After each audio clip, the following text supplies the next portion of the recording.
Velasquez, Pissarro's, Rubens, Picasso, Holbein, Stubbs, Bellini, Leonardo, Titian, Turner, Rembrandt, Caravaggio, Michelangelo, Poussin, Vermeer's. Leonardo da Vinci. So we're now in the National Gallery having a look quite quietly, but what we must remember is how this was originally intended to be seen. The National Gallery, we were talking about old masters at our heart, and we are a number of things. We're conservation, research, preservation, heritage, all around the collection and education of it.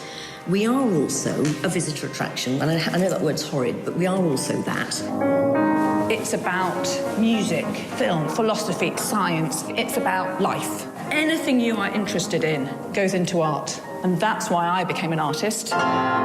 This painting got vandalised a couple of months ago. Some crazy guy came in with a red aerosol, and I came in the next morning. It was back up there, cleaned up, perfect.